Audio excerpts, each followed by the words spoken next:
29 में जो प्रणाम सादर प्रणाम, सभी बड़ों से सादर प्रणाम, सभी से जय जिनेन्द्र।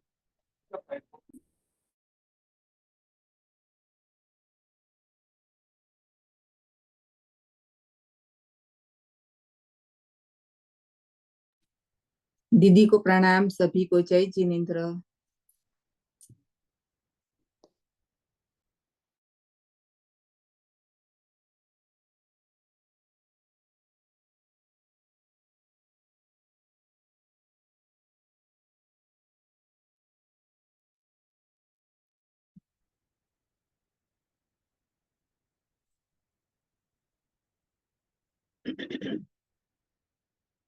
सावधान।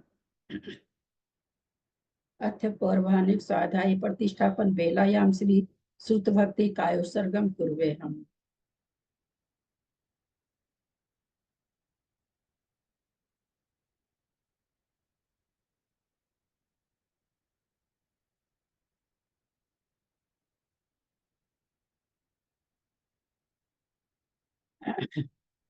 कोटिशतं द्वादशचैव कोट्यो लक्षानशीति तदन् कृतकानि चैव पञ्चाशदष्टो सहस्रसंख्या वेदे श्रुतं पञ्चपदं नमामि अरहन्तभासि यतं गणर्देवीं गन्धियं समं पन्मामि भक्तिजुक्तो सुधनानमोऽयं शिरसा इच्छामि भक्ति सुधभक्ति काउसको कोतोसालेचो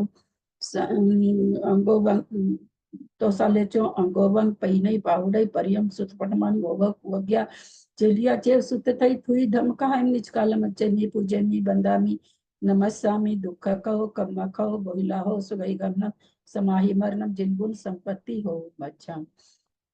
अथ पौर्वाणिक स्वाध्याय प्रतिष्ठापन वेलायाम श्री आचार्य भक्ति कायोत्सर्गम कुर्वे हम।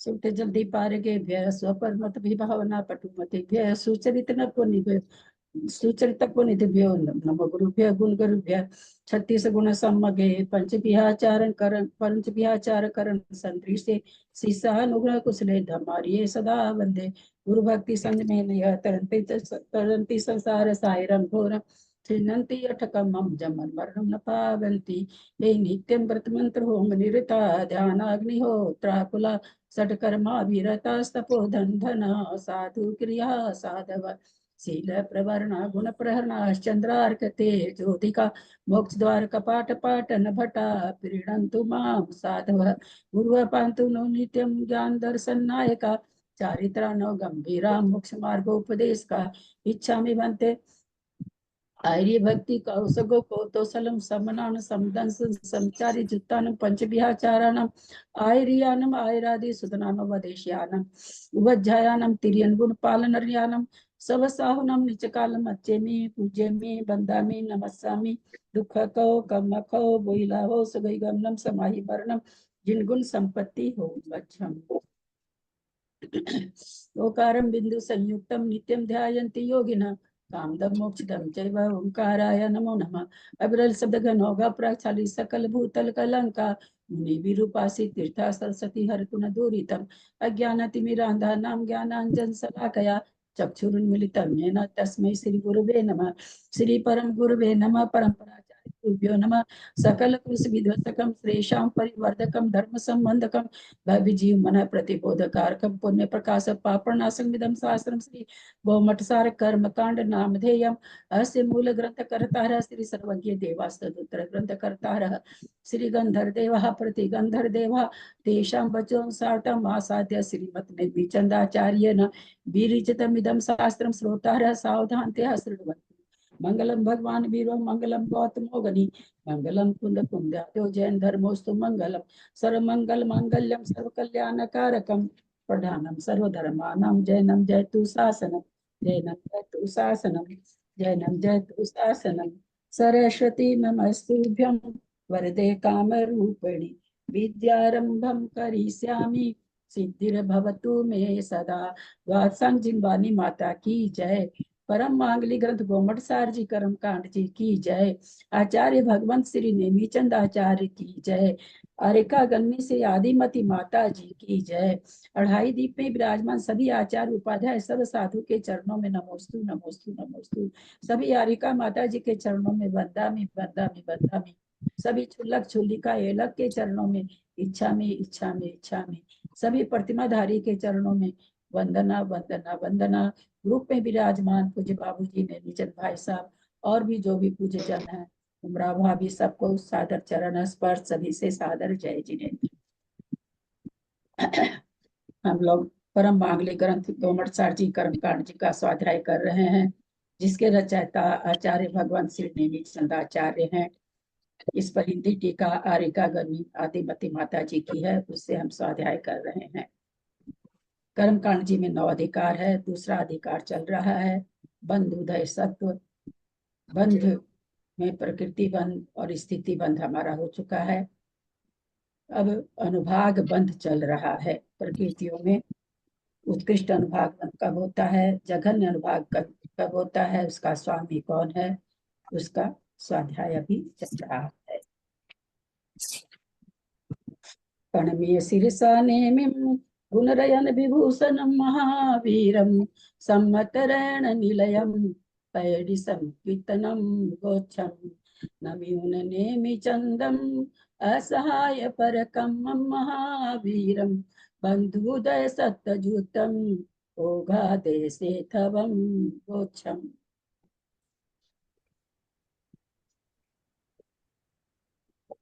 बयालीस प्रकृति का अनुभाग बंध कहाँ कहाँ होता है, इसका स्वामी कौन कौन है, लिखा क्या, कल लिखने के लिए दिया गया था, लिखा तो लिखा है। आपने 32 प्रकृति को लिखने के लिए कहा था, मैंने 32 प्रकृतियां लिखी हैं। सारा लिखा है। तो बाकी किसके लिए छोड़े आप? मैंने तो ऐसा कुछ नहीं कहा। मैंने तो कहा जो भी स्वाध्याय हुआ जो लिखेंगे। ऐसा क्यों कहूंगी कि मैं 32 प्रकृतियां लिखी है? ना मैंने कुछ तो ये याद था कि 2903 प्रकृतियां याद करनी है। और थोड़ी सी देर के लिए मैंने 32 कहा, तो 42 आप लिखोगे तो आपको फायदा होगा। ये तो आपके सोचने की चीज है ना कि मुझे सारी प्रशस्त प्रकृति लिखनी चाहिए। ये तो आप लोगों का अपना होमवर्क है, करेंगे तो पाएंगे। कल बाबूजी आप तो नहीं जानते, पंकज ये कृष्णा जी की बात पर बात बोल रहे हैं। आप तो जाना आजकल कम कर दिए। पंकज भैया की क्लास में कुसुम जी थी, जेटी भाई साहब थे, सभी कोई थे। 50 मिनट घड़ी देख करके बाबूजी क्या मतलब रोष प्रकट किए हैं वो, और कितना कुछ बोले हैं कि हम आपको बता नहीं सकते हैं। बीच में आचार्य थोड़ा सा ठंडा पानी छीटे जरूर, बीच में जब भैया एकदम डांटते ही जा रहे थे। स्वाभाविक है, जो आदमी मर पच के आपको पढ़ाता वो अपने लिए नहीं बोल रहे थे, वो पुराने आचार्यों के लिए बोल रहे थे कि आप एक गाथा भी लिख सकते हो क्या। भैया का ये प्रश्न था, गाथा का एक शब्द लिख सकते हो क्या, गाथा के एक शब्द का अर्थ बता सकते हो क्या। जिन्होंने इतना परिश्रम किया, कोई भैया को बोल देता होगा हम टाइम से नहीं आ पाते हैं, कोई बोल देता होगा कि हमको तो समझ में नहीं आता, हम लिख नहीं सकते, कोई बोल देता होगा हम तो ऑडियो नहीं सुन पाते। ये सब बोल रहे थे भैया, ऑडियो नहीं सुन पाते, हमारा उपयोग नहीं लगता। तब आप लिख भी नहीं सकते हो, आप टाइम पर बैठ भी नहीं सकते हो, आप ऑडियो भी नहीं सुन सकते हो। वही आचार्य भैया कह रहे थे, उन आचार्यों ने इतना कुछ करके गया और हम इतना सा नहीं कर पाते हैं। और जो आदमी समझाता बहुत ज्यादा उसको तकलीफ तो होती है, कोई नहीं समझता तो। कल किसी ने 2-4 लोगों ने कुछ बोला होगा, इसीलिए भैया इतने रोष कर रहे थे। कि आप 7 किताब पढ़ लिए, 7 पुस्तक हमने लब्धि सार पढ़ लिया, हमने पंचाशी का पढ़ लिया, हमने कर्म कांड पढ़ लिया, हमने जो पता चला 7 में से एक अक्षर भी आपको नहीं आया। भैया भैया का कहना करें, भैया जो कल बोले थे, और आप एक के प्रति बढ़िया से चल जाओ तो एक में कितना ज्ञान हो जाता है। लेकिन हम 7 के फेरे में एक का भी ज्ञान नहीं कर पाते हैं। कल भैया ये सारी बातें बहुत अच्छा से बोल रहे थे। अब अपने यहाँ गुणहानि हो चुकी है खूब बढ़िया से हमने पहले, और ये पक्की बात है भाजी, लिख के मैंने पहले भेज दिया इसलिए सबको समझ में आया। अन्यथा किताब वाचना से नहीं समझ में आता। ग्रंथ कितनी बार भी वाचना हो जाती, जवानी कितनी बार भी समझाती, समझ में नहीं आता। तो मैंने उसको उस तरह से लिख करके पहले से भेजा। आज भैया भी समझा चुके हैं, लोगों को समझ में नहीं आ रहा, चूंकि अच्छा परिभाषा हमने सबको समझा दी, परिभाषा भैया भी बोल रहे हैं, किताब की परिभाषा आपको समझ में नहीं आ रही तो अपनी भाषा लिखाई जाती है कि आपको समझ में आ जाए। अपनी भाषा जब हम लिखाते हैं तो मेरी भाषा कुछ और होगी, पंकज भैया की कुछ और होगी, और कोई भैया अगर पढ़ा रहे हैं तो उनकी, क्योंकि अपनी भाषा लिखा रहे हैं, हमारे दिमाग में जैसे सेट होता है वैसे लिखा है, वो अलग अलग। अब ये लोग कितने भ्रमित होंगे, क्योंकि मेरी भी लिखे हैं, मेरी तो मैं तो कहीं भेज दी तो की जरूरत ही नहीं है, वो तो मोबाइल में नहीं है। और पंकज भैया की भी लिख रहे थे, पंकज भैया की परिभाषा है एकदम, मतलब हमको, मेरे को ही नहीं समझ में आ रही थी, मैं दूसरे को क्या कहूँ। मैंने मेरे भैया से बाद में बहुत देर बात भी हुई है, मैसेज भी आदान प्रदान हुए। मैंने भैया को बोला, भैया आज तो 50 मिनट तक खिंचाई कर दी है सबकी। बोला क्या करूं, आदि हो जाते हैं स्वाध्याय, धूल झाड़नी पड़ती है उनका। ये मेरे पास मैसेज आया।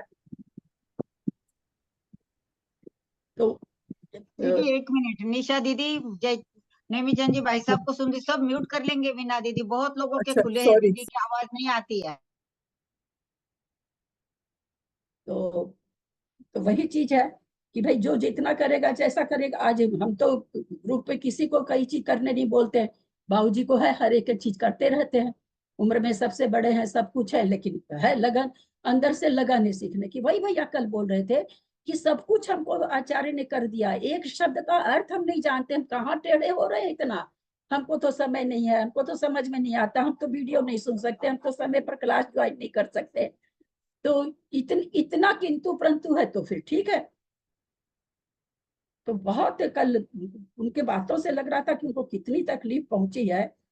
फिर वो आचार्य श्री समझाए कि पंकज जी जो थोड़ा भी ज्ञान सुनता है, नहीं समझ में आता है, वो भी ज्ञान उसको काम आता है।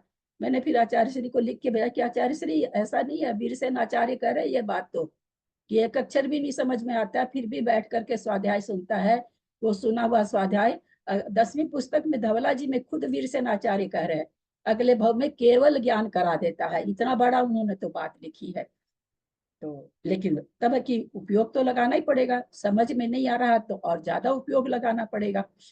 तो वही चीज है यहाँ पर त्रिशला जी की बात पर मैं कही कि हम तो 32 लिखे, क्या बोली है, कुछ बोली अभी मुझे याद नहीं है। तो ये तो आपका अपना भाव होना चाहिए ना कि हम सब चीज सीखे हैं। अगर हम बोल भी दिए हैं तो ये आपका पुरुषार्थ होना चाहिए कि हम सब चीज सीखे। कल आपने इतने 42-45 जो भी लोग आते हैं, इन्होंने लास्ट समय में एक प्रश्न, आप लोग ध्यान दीजिए कि किसी का भी त्रिशला जी से मतलब नहीं है मुझे, कोई भी एक छोटा सा भी प्रश्न अगर रखता है तत्समय में नहीं दे पाती उत्तर, मेरे को आदत है मैं ग्रुप में उसका उत्तर भेजती हूँ। कल इन्होंने पूछा था 3 करण कहाँ कहाँ करते हैं, अब उससे मेरे को याद रहा सकल संयम भी करते, फिर मेरे को याद आया बाद में नहीं सकल संयमी तो 2 ही करण करते हैं। मैंने तुरंत मैसेज उसी में डाल दिया कि सबको ही जान जाए, क्या जरूरत पड़ी थी मेरे को, वो बात पूछ ली, उत्तर दे दिए, काम खत्म।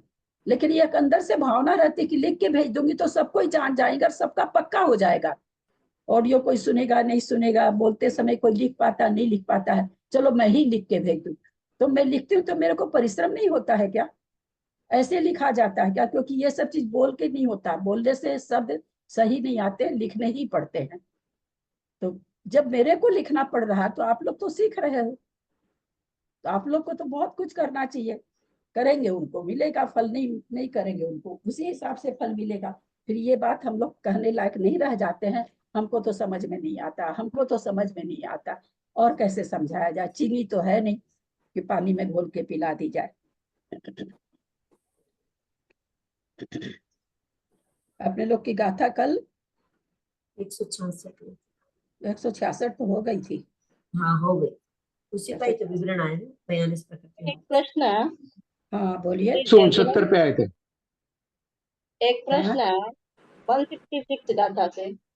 हाँ नारकी जी, एक क्वेश्चन है 166 गाथा से। एक सेकेंड सुमन जी, मंजू जी आप जो लिख के भेजी, आतप उद्योग के बारे में तो कुछ कहा नहीं गया था कि तीव्र अनुभाग बंद पहले गुण स्थान के अंत में होगा, ऐसा तो एक शब्द भी मैंने बोला नहीं था। अब मैं आपको उत्तर कितना देती लिख लिख करके, मैं कि कल ऑनलाइन ही आपको बोलूंगी। जो चीज नहीं समझाया गया है, जो चीज नहीं बोला गया है, ये बहुत बारीक शास्त्र है, इसमें अपने मन से सिद्धांत लगाने लायक हम लोग की क्षमता नहीं है। जितना गाथा कहती है या जितना गाथा के माध्यम से हम लोग समझ पाते हैं, हम लोग को उतना ही विवरण लिखना चाहिए।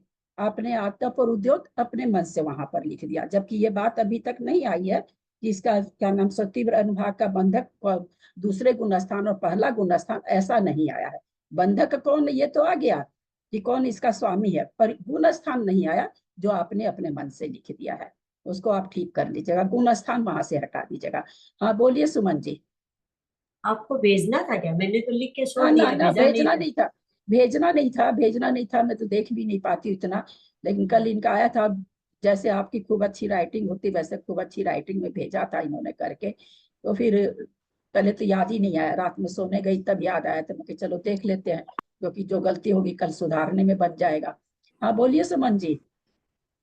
ये प्रश्न है कि देखो, नारकी जीव जीव जब तीन करण करता है तब उनमें से अनिवृत्तिकरण के अंत समय में करता है। तो ये नारकी जीव को अनिवृत्तिकरण मतलब करण नौवां गुणस्थान, तो नारकी जीव को नौवां गुणस्थान तो होता ही नहीं है, तो फिर वो कैसे? अनिवृत्तिकरण, एक मिनट, अनिवृत्तिकरण अभी तो कितना कल समझाया, करण परिणाम है। करण परिणाम कब कब होते हैं? करण परिणाम में तीन करण परिणाम है, अधकरण वो गुण स्थान का नाम है ना, जो आप तीन चीज बोले हाँ वो हाँ, ये गुण तीन करण हर समय करता है, मिथ्या दृष्टि भी नहीं, करता गुण है। स्थान का नाम भी वही है, करण का नाम वही है, तो तीन करण परिणाम अलग है, तीन गुण स्थान में भी तीन करण ही परिणाम होते हैं, पर वो गुण स्थान है। और बाकी मैंने लिख के भेजा है, 6 बार तीन करण परिणाम 6 जगह किए जाते हैं। अच्छा, उसमें जो 6 जगह लिखे हैं, चलिए प्रश्न कर ली, तो उस 6 जगह में से तीन करण, ध्यान से सुनेंगे, 6 जगह मैंने लिख के भेजा है कि तीन करण परिणाम होते हैं, उसमें से कितनी जगह एक एक बार होता है, एक ही बार होता, दोबारा नहीं होता, और कितनी जगह असंख्यातों बार हो सकता है, उन 6 जगह करण परिणाम प्रथम हो रहे हैं। उपसम और द्वितीय उपसम में एक एक बार होगा, अच्छा, आप और म्यूट कर लीजिए, तो उपसम में आप म्यूट कर लीजिए सुमन जी, प्रश्न अब को फिर समझेंगे, प्रश्न को फिर समझेंगे। ऐसी कौन सी अवस्था जहाँ एक ही बार करण परिणाम होता है, दोबारा नहीं होता है? कौन कौन सी अवस्था? 6 में दो अवस्था ऐसी हैं, छायिक सम्यक दर्शन और छप्पक श्रेणी। छायिक सम्यक दृष्टि और छपक श्रेणी, क्योंकि कोई इंसान दोबारा छपक श्रेणी नहीं चढ़ता, कोई छायिक सम्यक दर्शन दोबारा प्राप्त नहीं करता, बाकी सब चीजें बार बार। उपसम श्रेणी भी एक भाव में 2 बार मांडी जा सकती है ना, पूरे संसार भाव में 4 भाव मांडी जाती है। प्रथम उपसम तो असंख्यातों बार किया जा सकता है, अनंतानुबंधी की भी संयोजना असंख्यातों बार की जा सकती है ना, तो ये तो असंख्यातों बार अनंतानुबंधी का भी संयोजन हो जाएगा। परंतु कोई छायिक सम्यक दर्शन प्राप्त करने के लिए भी संयोजना कर रहा, वो एक ही बार करेगा, दोबारा नहीं करने की जरूरत है। उसी तरह छायिक चारित्र जो प्राप्त कर रहा छपक श्रेणी वाला, वो भी छायिक चारित्र प्राप्त कर लेगा, आगे बढ़ जाएगा, मोक्ष चला जाएगा, उसको भी दोबारा करने की जरूरत नहीं है। बहुत अच्छा, चले आगे चले।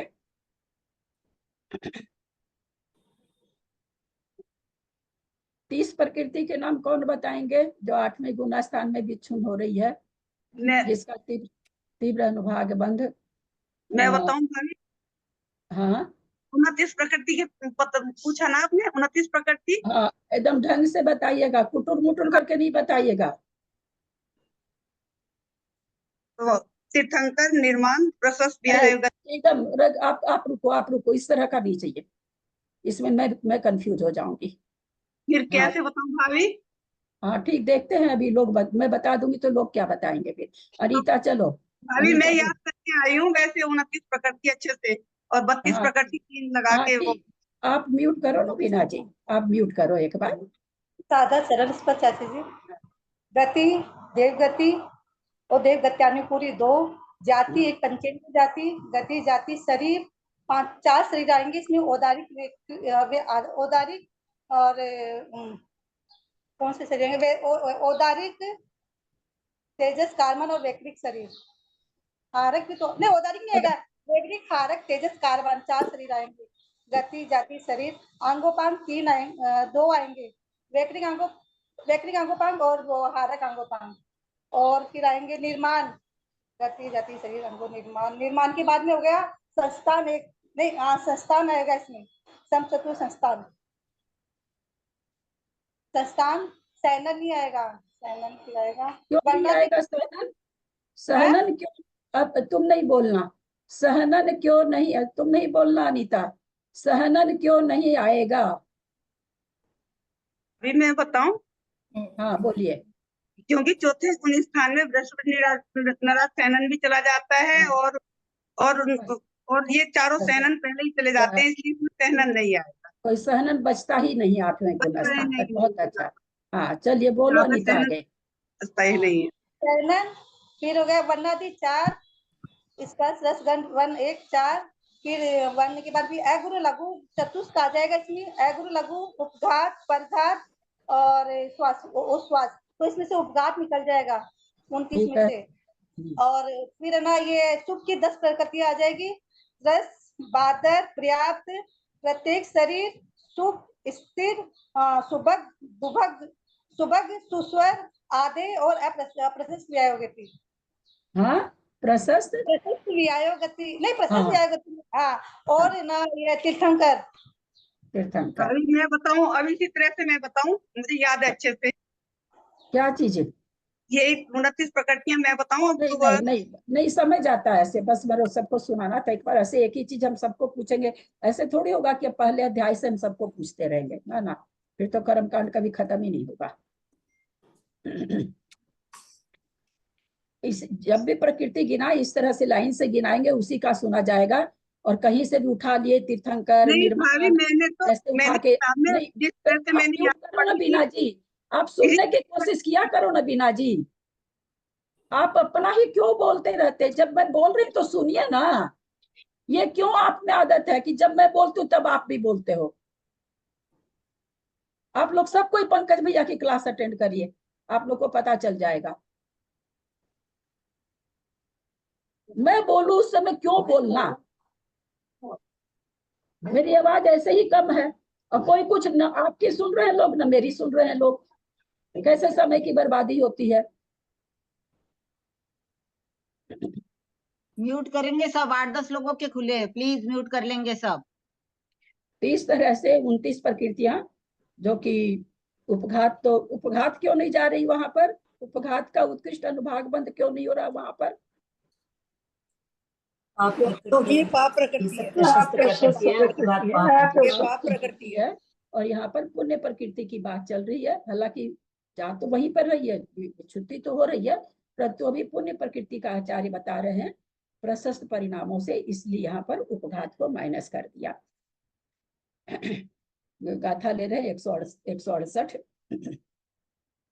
मिच्छन्ति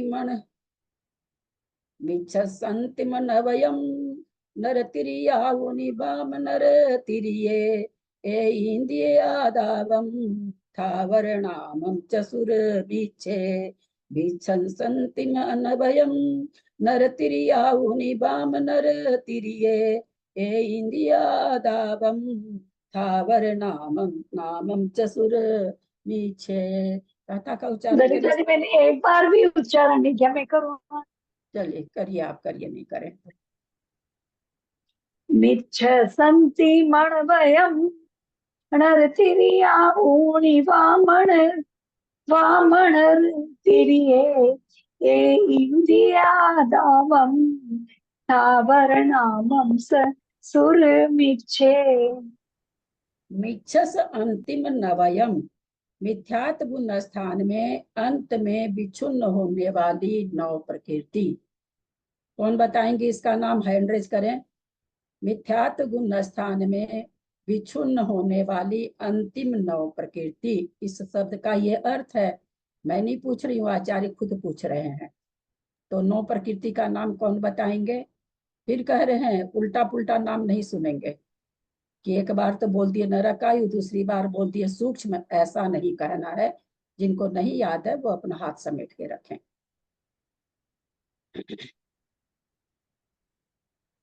पेज क्यों पलटने लग जाते हैं आप लोग देखने के लिए? चलो अनीता बोलो। सूक्ष्म साधारण अपर्याप्त 2 इंद्रिय 3 इंद्रिय 4 इंद्रिय नरक गति नरक गत्यानुपूरी और नरक आयु। ठीक इसी तरह से बोलना है सबको जब भी आगे प्रश्न हो, क्योंकि अगर ऐसे नहीं बोलेंगे तो बहुत हानि होगी। मैं शुरू में ही कह दी थी कि दूसरे गुण स्थान की तो कोई फिर भी बात उतनी नहीं, पहले गुण स्थान की तो आपको 16 प्रकृति क्रम पूर्वक याद रखनी ही पड़ेगी, क्रम पूर्वक। ये मैंने शुरू में ही जैसे मिथ्यात्व गुण स्थान आया मैंने आप लोगों से कहा था। तो कह रहे हैं मिच्छस अंतिम नवयम, मिथ्यात्व गुण स्थान में अंतिम 9 प्रकृति। नर त्रियाउनी, मनुष्य और त्रियंचायु का। वाम नर त्रिये, वाम माने मिथ्या दृष्टि, नर माने मनुष्य, त्रिय माने त्रियंच। तो क्या मिथ्यात्व गुण स्थान में जो अंतिम 9 प्रकृति है और मनुष्य आयु और सुशीला दीदी आप म्यूट कर लेंगे, सुशीला दीदी। ओहो मेरा म्यूट करके चले हैं तो आप लोग प्रश्न नहीं पूछ सकेंगे, इसलिए मैं करती नहीं हूँ और आप लोग ध्यान देते नहीं हो, कोई भी नहीं देते हो, सबका रहता गाये बगाए खुला। मिथ्यात्व गुण स्थान में अंतिम विच्युति होने वाली 9 प्रकृति। नर आउनी, मनुष्य आयु, त्रियंच आउनी और त्रियंच आयु। वाम नर तिरिये, मिथ्या दृष्टि मनुष्य और त्रियंच करता है।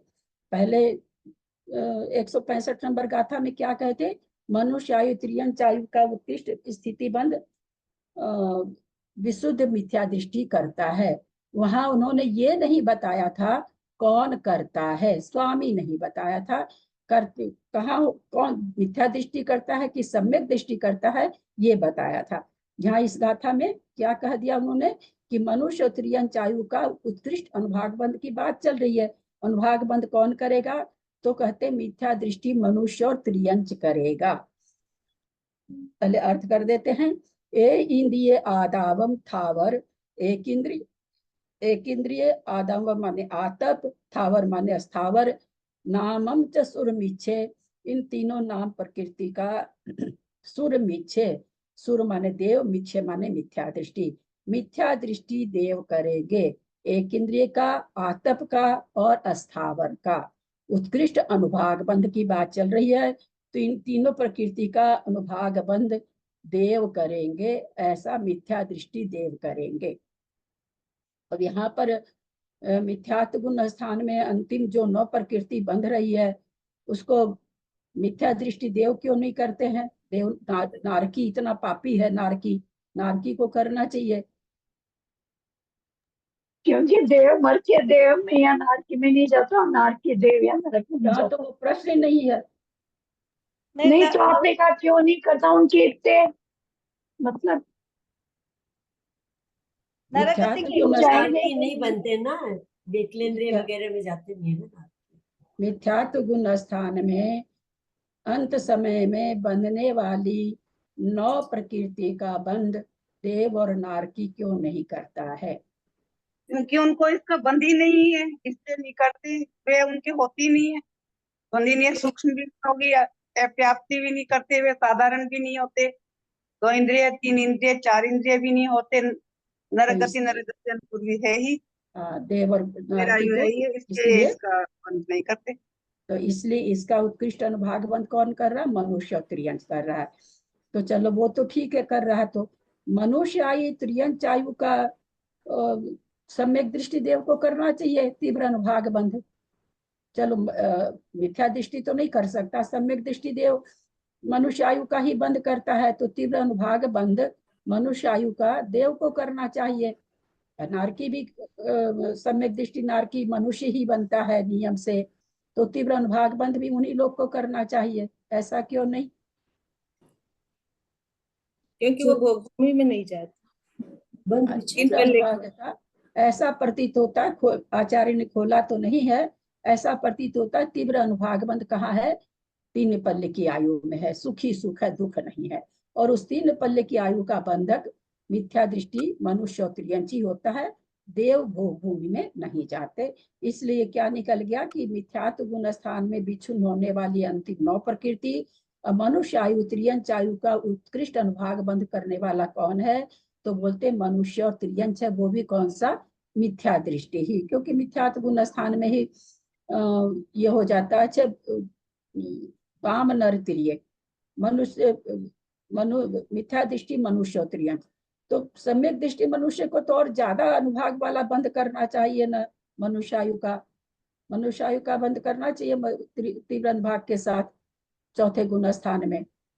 सम्यक सम्यक दृष्टि दृष्टि मनुष्य नहीं से बनते देव देव बनते सम्यक हैं। दृष्टि तो देव जाएंगे ना, चौथे गुण स्थान तो देव चले जाएंगे, इसलिए जो है मनुष्य का मिथ्या दृष्टि ही ये करेंगे ना। मनुष्य और त्रियंच में आप लोग को याद हो तो दूसरे गुण स्थान में ही मनुष्य विच्छुद्धि संबंधी होता है। 6 प्रकृति की विच्छुद्धि करा दी गई थी। 25 की जगह 31 की विच्छुद्धि होती है वहां पर। अगर याद हो तो आप लोगों को मनुष्य और त्रियंच गति में जब विच्छुद्धि पढ़ाई गई तो दूसरा साधन गुण स्थान, तीसरे में तो विच्छुद्धि होती नहीं है, दूसरे गुण स्थान में ही चौथे गुण स्थान संबंधी मनुष्य संबंधी 6 प्रकृति जो है, मनुष्यायु, मनुष्य द्विक, औदारिक शरीर, औदारिक अंगोपांग, प्रज, वृषभ, नाराज, सहनन, ये 6 प्रकृतियों की विच्छुद्धि कहाँ हो जाती है? मनुष्य त्रियंच को दूसरे गुण स्थान में ही हो जाती है, क्योंकि चौथा गुण स्थानवर्ती मनुष्य है वो देव में जाएगा, और देव में न तो सहनन होता है और शरीर वगैरह बेक्रियक हो जाता है। इसलिए तो याद होगा 31 प्रकृति की वहां विच्छुद्धि हो रही थी। अभी आगे क्या करें? एदियम ए इंद्रिय आदावम थावर नामम चसुर्मिचे, मिथ्या दृष्टि जीव के एक इंद्रिय का, आतप का और अस्थावर नाम कर्म का तीव्र अनुभाग बंद होगा। अब आगे इसका विश्लेषण देते हैं, वहां और हम लोग समझते हैं, अर्थ पढ़ रहे हैं। भाभी 82 ये बता देंगे वामन नर तिरिये। वाम वा- माने मिथ्या दृष्टि, नर माने मनुष्य, त्रिय माने त्रियंच।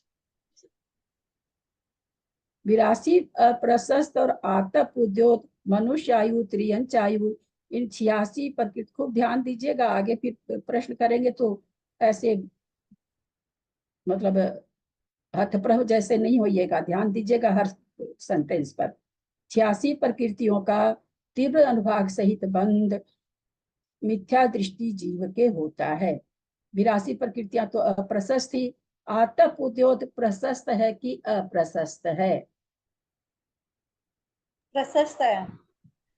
प्रशस्त है। और मनुष्यायु, त्रियंचायु प्रशस्त है। प्रशस्त है। तो यहाँ 82 अप्रशस्त के साथ में 4 प्रशस्त को भी लेके 86, चूंकि मिथ्या दृष्टि जीव 82 का तो करता ही है, चूंकि अप्रशस्त प्रकृति का उत्कृष्ट अनुभाग बन तो नियम से मिथ्या दृष्टि ही करेगा, पर 4 ऐसी पुण्य प्रकृतियां हैं जिसका बंध भी मिथ्या दृष्टि जीव ही करता है। तीव्र अनुभाग बंध, तीव्र अनुभाग सहित बंध मिथ्या दृष्टि जीव के होता है। उनमें मिथ्यात्व गुण स्थान में विच्छिन्न 16 प्रकृतियों में से, एक मिनट। हाँ, हाँ बाबू। ये विशुद्ध प्रत्यय और 4 का नाम बताया अभी, विशुद्ध परिणामी का बताया मिथ्या दृष्टि को होता है। कल हमको बताएगा विशुद्ध परिणामी होता है जो मिथ्या दृष्टि, उनके 4 का आतप उद्योग हाँ मनुष्य तो और त्रियंचायु का हाँ तो मिथ्या दृष्टि के हो रहा है ना। उत्कृष्ट बंद हो रहा ना, उत्कृष्ट हाँ बंद वहां पर हो रहा, हाँ उत्कृष्ट हाँ बंद हो रहा है वहां पर तीव्र। हाँ, मिथ्या दृष्टि को हो रहा है, मिथ्या दृष्टि को हो रहा है। अब विशुद्ध विशुद्ध परिणाम, हाँ यहाँ फिर जो दे रहे हैं 4 दिए, उसमें तीव्र के साथ में जोड़ना होगा क्या उसको? एक ही साथ चलेगा क्या ये दोनों चारों? ये चारों नहीं नहीं बाबूजी, अलग अलग स्वामी है, अलग अलग स्वामी है, अलग अलग विवेचन आएगा अभी। अच्छा, सबके अलग अलग स्वामी है, उद्योग का अलग स्वामी है, आतप का अलग स्वामी है। 155 में भी कल यही गाथा आई थी, आतप उद्योग मनुष्य तीरंचायु का तीव्र अनुभाग बंध विशुद्ध मिथ्या दृष्टि के होता है। हाँ तो मिथ्या दृष्टि के, तो मिथ्या दृष्टि के यहाँ भी कह रहे हैं ना। तो मतलब इसको अलग से क्यों ले लिया, इससे अगली गाथा हाँ में हम ये अलग से अब इसका स्वामी बताएंगे। जैसे विशुद्ध मिथ्या दृष्टि खाली कहे तो उसमें तो चारों गति के जीव हो गए ना, गति नहीं बताए ना, उसका स्वामी नहीं बताए। मिथ्या सम्यक और मिथ्या दृष्टि के हिसाब से स्वामी बताए, चारों गति के हिसाब से स्वामी नहीं बताए। तो अगर नहीं आगे बताएंगे तो लगेगा क्या चारों गति के जीव कर सकते हैं? तो यहाँ पर अब स्वामी बताने जा रहे हैं। अभी परिणाम के हिसाब से बताए थे, अब स्वामी के हिसाब से बता रहे हैं। में से सूक्ष्म आदि अंतिम 9 प्रकृतियों का तीव्र अनुभाग बंध संकलेश परिणाम वाले मिथ्या दृष्टि मनुष्य व त्रियंच करते हैं। जो हम लोगों ने भी समझा कि 9 प्रकृतियों को देव और नारकी तो बांधता ही नहीं है, इसलिए उसके बंध होगा ही नहीं। मंद कसाय वाले मनुष्य व त्रियंच मनुष्यायु त्रियंचायु के तीव्र अनुभाग बंध को बांधते हैं। भाई मनुष्य त्रियंच मिथ्या दृष्टि तो बांधता है, पर विशुद्ध परिणाम का धारक, यानी संक्लेश परिणाम जघन्य हो तब उस समय बांधेगा। जिस समय कसाय मंद हो, विशुद्ध परिणाम तीव्र हो, उस समय इस आयु का, इसीलिए क्या कहा गया, विशुद्ध मिथ्या दृष्टि है। तो मिथ्या दृष्टि ही एक, मिथ्या दृष्टि के कितने असंख्यात लोग प्रमाण भेद हैं। एक तो कहता है कि नहीं नहीं, जो कुछ कल्याण होना है दुर्गा जी की पूजा करने से ही होना है। एक कोई कहता है भाई दुर्गा जी की भी पूजा कर लेनी चाहिए, आखिर में तो देवी है ना। एक कहता ना ना, हम ठीक है सहेली के साथ दर्शन कराएंगे, हम पूजा वूजा नहीं करेंगे। एक चौथा आदमी कहता सवाल ही नहीं उठता वहां पैर रखने का, है ना। ठीक है, अन्य मत के देवी देवता हैं, हम उनका आदर करते हैं। चारों ही मिथ्या दृष्टि है, पर चारों के मिथ्यात्व में कितना अंतर हो गया। अब जो कहता है कि नहीं भाई ठीक है, मेरा दोस्त है सनातनी, तो हम दोस्त के देवी देवता को ऐसे कोई एब्यूज थोड़ी करेंगे। ठीक है, अब उसके आदर के लायक है तो हम भी आदर कर देते हैं। दोनों में एक है कि नहीं नहीं, दुर्गा जी का दर्शन करने से ही पुत्र की प्राप्ति होती है। दोनों में बहुत अंतर हो गया ना। तो मिथ्या दृष्टि होने पर भी परिणामों में बहुत अंतर होता है। तो यहाँ पर कह रहे मंद कसाय वाला ही तीव्र आयु के अनुभाग का, आयु का तीव्र अनुभाग बंद करेगा। आयु के अंतिम 6 महीने में मिथ्या दृष्टि देव संक्लेश परिणामों से एक इंद्रिय और अस्थावर प्रकृति का तीव्र अनुभाग बंद करते हैं। आयु के अंतिम 6 महीने में मिथ्या दृष्टि देव संक्लेश परिणामों से एक इंद्रिय और अस्थावर प्रकृति का तीव्र अनुभाग बंद करते हैं। कौन कौन से देव करेंगे? कौन कौन से देव? भवंत्री, गौ धर्म ईशान और मुख्य दृष्टि देव पहले दूसरे देव भी होंगे। पहले दूसरे से करेंगे। तो 2 सागर की आयु है, मान लेते हैं 2 सागर की आयु वाले ईशान इंद्र के और सौधर्म इंद्र। उधर में देव सो- 2 सागर की आयु है। अब 2 सागर की आयु है तो ये लिख रहे हैं कि अंतिम 6 महीने में, तो बाकी जो समय बच गया 6 महीना कम 2 सागर, उसमें एक इंद्रिय और अस्थावर का बंद होगा कि नहीं होगा? हो सकता है। मेरा फिर से प्रश्न सुने बाबूजी, हैंड रेज करें आप लोग। मुझे मजा नहीं आ रहा इस तरह से कट कट बीच में बोलते हैं तो बिल्कुल भी नहीं समझ में आ रहा। हैंड रेज करें, मेरा प्रश्न सुनिए पहले। अभी तो मैं प्रश्न ही बोल रही हूँ। इतना जल्दी हम उत्तर देते हैं कि सिद्धांत पारगामी नेमी चंद्राचार्य हम लोग के सामने क्या है, कुछ भी नहीं है। एक इंद्रिय की, और यहाँ पर आया है सेंटेंस, आयु के अंतिम 6 महीने में मिथ्या दृष्टि देव संक्लेश परिणामों से एक इंद्रिय और अस्थावर प्रकृति का तीव्र अनुभाग को बांधते हैं। तो मेरा प्रश्न यह है, 6 महीना कम 2 सागर का जो समय है सौधर्म ईशान का, वो इसके बीच में कभी एक इंद्रिय को बांधेंगे कि नहीं बांधेंगे? हैंड रेज करें। हैंड रेज नहीं करते हैं डर से लोग। हाँ सुमन जी बोलिए। नहीं बांधेंगे। नहीं बांधेंगे। त्रिशला जी बोलिए। नहीं बांधेंगे। नेमीचंद भाई साहब बोलिए। नेमीचंद भाई साहब बोलिए। नहीं बांधेंगे। बाबू जी बोलिए। बांधेंगे ना, बांधेंगे, सिर्फ नहीं बांधेंगे अनुवाद। बांधेंगे, चलिए बाबू जी कहते हैं बांधेंगे, बंधवाएंगे बाबू जी। मंजू जी बोलिए। बांध सकते हैं पर तीव्र अनुभाग नहीं बांधेंगे, जो एकदम मैक्सिमम। मंजू नाम कहीं का होने से हाँ मंजू पाटनी जी बोले बहुत अच्छा। सॉरी, नहीं नहीं कोई बात नहीं, मंजू बोलने से कोई भी बोलेगा, ऐसा कुछ नहीं है, हमको हंसी आ गई। दीदी 6 महीने और 2 सागर के बीच की अवस्था में पूछ रहे हैं ना, 6 महीने और 2, उसमें नहीं बांधेंगे। बांधेंगे। ललिता जी बोलिए, बांधेंगे कि नहीं बांधेंगे? मेरे को, मैं आज ही क्लास ज्वाइन करी हूँ। इसमें जरूरत नहीं है पीछे की क्लास का, ये तो तर्कना है। तर्कना तो जब लगाओ तब लगती है, तर्कना के लिए पीछे की क्लास की जो ये तर्कना है, यहाँ पर आचार्य ने एक सेंटेंस दिया, उस सेंटेंस से अर्थ निकाला जा रहा है, पीछे की क्लास से अर्थ नहीं निकाला जा रहा है। नहीं आता हो वो अलग बात है, लेकिन गलत एक्सक्यूज करना मत सीखिए कि हम तो आज ही क्लास अटेंड के, बहुत से लोग इस तरह से बोलते हैं। ये जो सेंटेंस है ये अभी के लिए है, ये जरूरत ही नहीं कि हम पहले से पढ़ें तो ही होगा, है ना। बहुत सारी चीज तो अब आपसे हम पूछे 8वें गुणस्थान में भी छुट्टी, तो आप पीछे पढ़े होंगे तो उत्तर देंगे, पर इस सेंटेंस के उत्तर के लिए हमको पिछली गाथा की भी जरूरत नहीं है, इसी गाथा का सेंटेंस पढ़ने की भी जरूरत नहीं है। हाँ बीना जी बोलिए।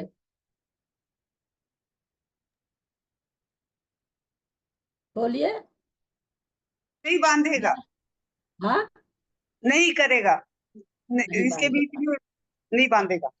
हाँ ठीक है। सुमन सेठी जी बोलेंगे कुछ? दीदी मुझे पता नहीं है। सुमन सेठी जी नहीं बांधेगा दीदी, नहीं बांधेगा। चलिए मंजू जैन दिल्ली। मुझे पता नहीं है। नहीं बांधेगा, तो 6 महीने में उसकी आयु बनती है ना। और कुछ नहीं, और कुछ नहीं दीदी मेरी, और कुछ नहीं। हाँ सुमन सेठी हैदराबाद। दीदी मुझे मालूम नहीं, इसलिए मैं कुछ नहीं बोल पाऊंगी। चलिए कुसुम जी।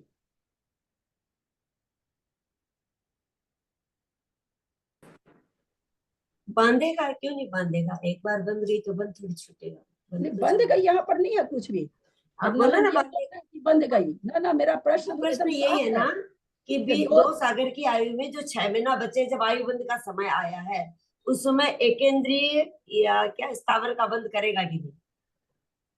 यहाँ पर आचार्य लिखते हैं 6 महीना शेष रहने पर तीव्र अनुभाग बंद करेगा।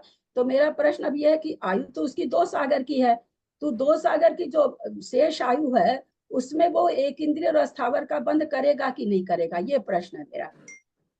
हम तो प्रश्न इसीलिए बीच में बोल जाते हैं, प्रश्न के बीच में तो लोगों को रोकते हैं कि प्रश्न बोले। करेगा क्यों नहीं करेगा? करेगा, मेरे को तो यही समझ में आ रहा है। जयश्री जी श्राफ।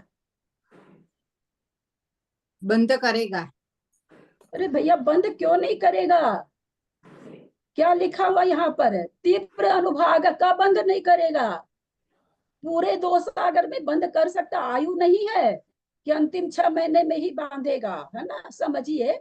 आयु का बंद नहीं है, आयु का बंद तो अंतिम 6 महीने में बांधता है। ये प्रकृतियों को कभी एक इंद्रिय बांधेगा और कभी 2 इंद्रिय बांधेगा क्या, कभी 3 इंद्रिय बांधेगा क्या? नहीं बांधेगा। नहीं बांधेगा। कभी एक इंद्रिय बांधेगा, कभी 5 इंद्रिय बांधेगा, कभी एक इंद्रिय बांधेगा, कभी 5 इंद्रिय बांधेगा, लेकिन एक इंद्रिय का तीव्र अनुभाग नहीं बंधेगा, मध्यम अनुभाग बंधेगा। तो इस सेंटेंस से अर्थ निकाल रहा ना, इसके लिए आपको पीछे पढ़ने की जरूरत नहीं है ना आगे पढ़ने की जरूरत है। एक सेंटेंस इतना सफिशिएंट हमको शिक्षा दे रहा है, एक ही सेंटेंस हमको सारी चीज समझा रहा है, उसके लिए हमको पीछे आगे पढ़ने की जरूरत नहीं है। एक ही सेंटेंस से लिख दिया तीव्र अनुभाग को बांधता है, तो क्या निकल गया पारिशेष न्याय से कि भाई तीव्र अनुभाग को नहीं बांधेगा वो, है ना, मध्यम अनुभाग, जघन्य अनुभाग, जो भी अनुभाग वो बांधेगा। बांध क्यों नहीं सकता है? बांध सकता है। दीदी देव की आयु तो 6 महीने पहले, उसका तो 6 महीने में बात थोड़ी आ रही है यहाँ पर। क्या अभी तो खुलासा मैंने किया कि आयु 6 महीने पहले बांधते हैं, तो एक इंद्रिय जाति और स्थावर नामकरण है, यहाँ आयु का बात थोड़ी आ रहा है। जाति तो हर समय बनती है ना मंजू जी, जिसकी जितनी हम लोगों को 5 जाति बनने योग्य, तो दीदी एक मिनट से कोई बंद तो तीव्र अनुभाग बंद तो नहीं करेगा, ये तो पता है, लेकिन मध्यम और जघन्य तो करेगा ही ना वो। हाँ तो करेगा ही, मध्यम जघन्य तो नहीं बोल पाएंगे, लेकिन मध्यम अनुभाग बंद करेगा, जघन्य की परिभाषा अलग हो जाती करेगा, है। सिर्फ तीव्र अनुभाग बंद नहीं करेगा 6 महीने के 6 महीने के पहले। हाँ ठीक है। हाँ अभी क्या समझा रही थी, ये बीच में बोलने से क्या ना, जो चीज बहुत मनुष्य धारण करता है, तो फिर वो कैसे ये एक इंद्रिय को बांधेगा? आप लोग है ना, ये देखिए अभी कुछ मंजू जी पूछी थी और बहुत अच्छा प्रश्न था वो, अब मेरे दिमाग से बास आउट हो गया। एक तो सुमन जी बीच में बोल गई, फिर उसके बाद आप बोल गए, अब मेरे दिमाग से बिल्कुल नहीं। क्या चीज बोल रही थी मैं, किसी को याद है? हाँ दीदी आपने आयु और है ना ये जाति का अलग बता रहे थे। नहीं हाँ, हम अपने लोग के बारे में बोले कि हम मनुष्य हैं, हम मनुष्य हैं, तो हमारे प्रति समय जाति नामकरण का बंद हो रहा है। तो हमारे कभी जैसे हमारे परिणाम परिचय है, जैसे परिणाम चलता है वैसे जाति का बंद होता है। तो कभी एक इंद्री का हो रहा, कभी 2 इंद्री का हो रहा, कभी 3 इंद्री का हो रहा, कभी 4 इंद्री का हो रहा। कब तक? जब तक इसकी विच्छुत्ति नहीं होती है, चौथे गुण स्थान में आ जाएंगे तो सबकी विच्छुत्ति हो जाएगी, केवल पंच इंद्रिय का बंद होगा। तो दो गुण स्थान तक विकल्प त्रय का कहाँ तक बंध है? विकल्प त्रय का बंध कहाँ जा रहा है? पहले गुण स्थान में जा रहा है। तो पहले गुण स्थान जब तक हमारा है, सात चार पांचों जाति को बांध सकते हैं, कभी कोई कभी कोई कभी कोई कभी कोई, है ना। ऐसा नहीं कि जाति का बंध एक पर्टिकुलर जिस समय आयु का बंध होता उस समय होता है, ऐसा नहीं है। जाति है, गति है, ये सारी बंधती रहती है समय के अनुसार। जिसका जिसके साथ ग्रुपिंग है उसके साथ वो चीज बंधती रहती है, प्रति समय बंधती रहती है, जो जितना बंध का स्वामी है। अब देव एक इंद्री का स्वामी है, पंच इंद्री का स्वामी है। नारकी किसका स्वामी है? नारकी किस किस जाति का स्वामी है? पंचेंद्रिय जाति का। अब वो इतना पाप करके भी, इतना पापी होके, इतना फल भोग के भी एक इंद्रिय में नहीं जा रहा है। चिंतन करें हम लोग थोड़ा सा कि देव भोग भोगते हैं तो देखो उनको एक इंद्री में जाना पड़ रहा है। एक अपने यहाँ सिद्ध भगवान की पूजा है, पुन्नी सोना कटोरा खावे, पुन्नी शीश महल में सोवे, ऐसे तो जब खोवे सोवे खोवे करे तो बहुत अच्छा है, लेकिन उस पुण्य के फल को भोग के जाता कहाँ है? चिंतन तो ये करना है। कर्म उदय में हमारे जैसे बंधे हैं, हम सोना के कटोरा में खा रहे हैं चाहे चांदी के कटोरा में खा रहे हैं, वो तो बंधे हुए हैं कर्म। आगे उस सोना के कटोरा में खा के हम आगे कहाँ जा रहे हैं? आगे उसका फल हमको क्या मिल रहा है? वास्तव में ध्यान इस पर देना चाहिए। वो फिर जयमाला में गलत थोड़ी लिख देंगे, गलत नहीं लिखे, वो एक दूसरे के समझाने के लिए कि देखो भाई, तुमको लगता है कि ये चांदी के सोने के कटोरे में खा, इसने पिछले भाव में कुछ किया था अच्छा कर्म, तुम भी अच्छे कर्म करो तो तुमको भी अच्छा अच्छा उदय आएगा। केवल इतना मात्र जानने के लिए, ये जानने के लिए नहीं कि पुण्य करो फिर सोने के कटोरे में खाते रहोगे तो फिर एक इंद्रिय में जाना पड़ेगा। तो ये विचार जैन और सुमति जैन म्यूट कर लेंगे। सुशीला जैन और सुमति जैन, ये लोग तो बोले भी नहीं, फिर भी इन लोग का खुला क्यों रहता है? तो इस तरह से मतलब वहां पर कोई कह दे तो जयमाल थोड़ी गलत है, लेकिन हम उसको सोच के निश्चित रूप से चक्रवर्ती कहते हैं भोग भोगते मरता है तो नरक में जाता है, नरक में शायद जाता है ना, और वही भोग को त्याग देता है तो मोक्ष चला जाता है। तो हम लोग सभी जानते हैं कि ऐसा होता है। तो नारकी यद्यपि पाप का फल भोगते हुए भी पाप में नहीं जाता है, ये पुण्य का फल भोग करके और कहाँ चला जाता है? पाप प्रकृति में चला जाता है।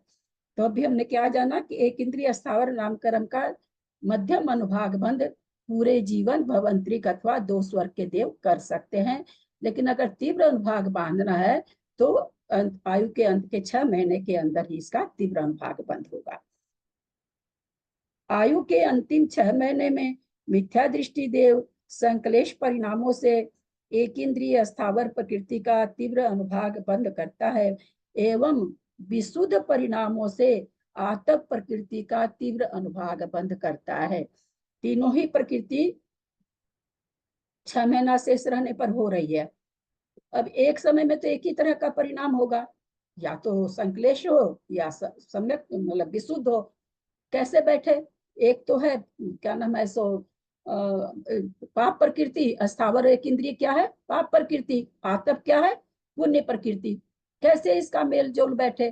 तो उस समय जब परिणाम जब करता रहेगा तो मान लो विशुद्ध परिणाम कर रहा है तो विशुद्ध परिणाम से आतप का तो तीव्र अनुभाग बंद हो जाएगा और एक इंद्रिय स्थावर का उस हिसाब से कम अनुभाग बंधा, क्योंकि इसका संकलेश परिणामों के द्वारा बंद होता, पाप प्रकृति है। तो इस तरह से एक ही परिणाम में जितनी संकलेशता है उतनी संकलेशता से तो एक इंद्रिय स्थावर का बंद होगा, जितनी विशुद्धता है उससे आतप नाम कर्म का उत्कृष्ट बंद अनुभाग बंद होगा। अब प्रश्न ये उठता है कि क्या जिस समय तीव्र अनुभाग बंद आतप का हो रहा उस समय तीव्र अनुभाग बंद इन दोनों का भी नहीं, जिस समय एक इंद्रिय स्थावर बंध रही है उस समय आतप बंधती है या नहीं, जरूरी है कि नहीं? प्रश्न फिर से सुनेंगे। किसी देव को एक इंद्रिय स्थावर का बंद हो रहा है, आतप का भी बंद हो सकता है उसके साथ, अथवा होता ही है अथवा नहीं भी हो सकता है। होता ही है। नहीं एक मिनट वो थोड़ा सा सबके बोलने से ना किसी को समझ में नहीं आता। चलिए हेमा जी नहीं बता पाएंगे, भाऊ जी आप बोलिए।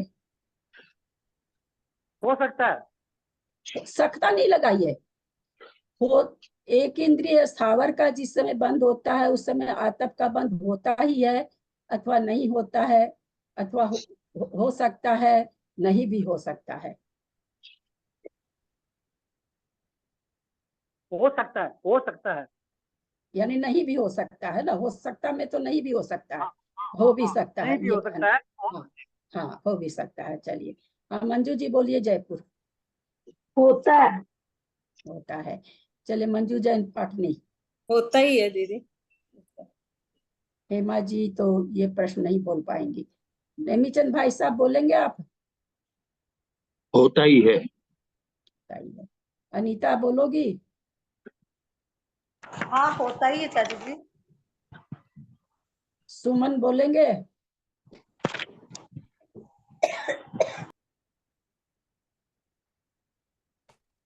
चलिए हो जेठी सकता है भाई और नहीं साहब भी हो बोलेंगे? सकता है। नहीं आ रहा, कोई बात नहीं है, जबरदस्ती नहीं बोलना है, दिमाग में आता है तो ही बोलना है। जेठी भाई साहब? हाँ, हो सकता है। हो सकता है। कुसुम जी?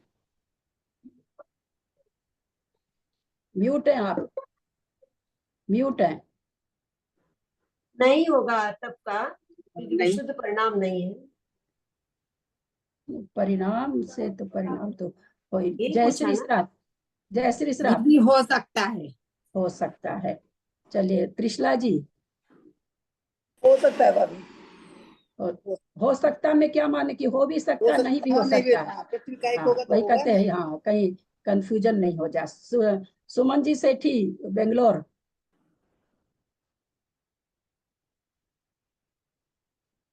मध्यम आतप अनुभाग बंद हो सकता है। आप लोग दूसरी चीज नहीं बोला करिए, प्रश्न का उत्तर है ना प्लीज। हाँ उसे मतलब आप ही, हो सकता है, आप ही हो को सकता ठीक, है, हाँ हाँ ये बस हो ये सकता उत्तर है, दीजिए हो बिल्कुल। सकता हाँ सुमन जी हैदराबाद? होता है दीदी। होता है। हाँ, अच्छा होता। हाँ। अब बीना जी? नहीं हो सकता। नहीं हो सकता। अनीता जैन कलकत्ता तो अपने को ऑफ कर रखी है, तो आजकल कमी कर रही। तीनों कोई जरूरी नहीं है जिस समय एक इंद्रिय और स्थावर का बंध हो उस समय आतप का बंध हो, जरूरी नहीं है। हो भी सकता है, नहीं भी हो सकता है। परंतु स्थावर का बंध होगा, आतप का बंध होगा तो एक इंद्रिय स्थावर का बंध होगा ही, क्योंकि वो उदय उसी में आती है। तो वो अगर बंध रही है तो उसको उदय में लाने के लिए चाहिए स्वामी। तो अगर आतप बंध रही है जिस समय, उस समय एक इंद्रिय स्थावर नियम से बंधेगी। लेकिन सभी एक इंद्रिय का तो आतप का उदय किसको होता है? अब देखिए तर्कणा लगाइए, है ना, तर्कणा लगाएंगे ना तो उत्तर अच्छे आएंगे। मैं आतप बोलूं? का उदय किसको आता है? एक इंद्र पृथ्वी का एक जीव को। पृथ्वी का एक जीव को। अब एक इंद्रिय मान ले हम बांध रहे हैं, हम अभी जल कायिक बांध रहे हैं, जल कायिक और स्थावर बांध रहे हैं, एक इंद्रिय बांध रहे हैं, तो आतप कैसे बंधेगा मेरे? नहीं बंधेगा ना, क्योंकि जल कायिक की आतप का उदय नहीं है। हम जिस समय पृथ्वी कायिक बांधेंगे उस समय आतप का बंध होगा। तो इसलिए सामान्य से नियम क्या बना कि जिस समय एक इंद्रिय और स्थावर का उदय हो आतप का बंध हो भी सकता, नहीं भी हो सकता, क्योंकि एक इंद्रिय तो 5 है और केवल पृथ्वी कायिक को उदय आता है ना, तो इसलिए जरूरी नहीं है। पर समझ में आ गई तर्कना? समझ में आ गई? फिर उसके बाद क्या आपके दिमाग में इतने प्रश्न आ जाते कैसे? पता है कि हम लोग इतने एक बार फिर से, मतलब ये आत्म प्रकृति का जब बंद हो रहा है उस समय एक इंद्रिय और स्थावर का हो सकता है। तर्कना दी ना कि क्यों क्यों नहीं नहीं, आखिर वही फिर मेरे किसके को उदय आएगी? ये 2 इंद्रिय पंच इंद्रिय के तो उदय आती नहीं है। एक इंद्रिय का अगर हम आतप बांध रहे हैं, अगर हम सब्जी बना रहे हैं तो रखने के लिए टोपिया चाहिए ना। सब्जी, कोई सब्जी हम बनाए, टोपिया है ही नहीं तो सब्जी रखेंगे काहे में? अगर हम आतप बांध रहे हैं तो उसको देंगे किस में, कब उदय में लाएंगे? भाई एक इंद्रिय उसके साथ बांधना पड़ेगा। पर एक इंद्रिय स्थावर के साथ आतप इसलिए जरूरी नहीं कि एक इंद्रिय 5 प्रकार का है और 5 का आतप का उदय नहीं है, एक कोई खाली पृथ्वी कायिक को है। तो जिस समय पृथ्वी कायिक बांधेगा उस समय तो वो आतप बांध लेगा। लेकिन जिस समय एक इंद्रिय में हम जल कायिक बांध रहे हैं, हम वायु कायिक बांध रहे हैं, है ना, तो हमको फिर उस समय आतप का बंध नहीं हो सकता। तो इसलिए नियम क्या हुआ कि एक इंद्रिय स्थावर के साथ में आतप का बंध हो भी सकता है, नहीं भी हो सकता है। ठीक है, सबको समझ में आया? जो आंसर दिए उनको भी, जो नहीं दिए उनको भी। जी समझ में आया दी। एवं आगे क्या है? एवं यहाँ पर ये तो पढ़ ही दिए थे। विशुद्ध परिणामों से आत्म प्रकृति का तीव्र अनुभाग बंद करता है। ये अपने को समझ में आ गया है बढ़िया से। समय है, आगे की गाथा ले रहे हैं। अच्छा, नीचे नोट लिखा हुआ है, महाबंध पुस्तक 4/179 पर आत्म के उत्कृष्ट अनुभाग बंध का स्वामी मनुष्य, त्रियंच एवं देव तीनों को कहा है। तो ये तीनों को कहा तो तीनों को फिर वहां पर बंद हो जाएगा। महाबंध में ऐसा आया है। महाबंध पढ़ने का सौभाग्य नहीं प्राप्त होगा, बहुत भाग है, इसलिए एक भाग होता तो शायद उसको भी अपन लोग पढ़ लेते। 7 भाग है महाबंध, तो पढ़ना ही चाहिए। प्रकृतियों का कैसे बंद होता है, कि कहाँ पर कितना बंद होता है, और बारीकी से कथन है उसमें। 7 पुस्तक है केवल बंद पर, इसी से सोचिए ना कि कितना कथन होगा। चलिए गाथा नंबर 159 ले रहे हैं। ठीक है, समझ में आया? आगे चले। उज्जवोत्तम तमगे, हाँ 59 नहीं 169। हाँ 169। उज्जवोत्तम तमगे सुर नार मिच्छगे असंपत्तम त्रिय दुगम से सापुन चदुगदि मीछे किलीठेय।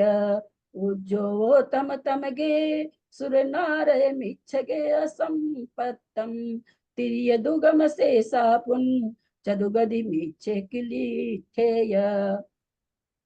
मंजू जी। उज्जोगोतम तमगे सुरनारे मिच्छगे असंपत्तम तिरिय दुगम से सापुण चदुगदि मिच्छे किलीठेय।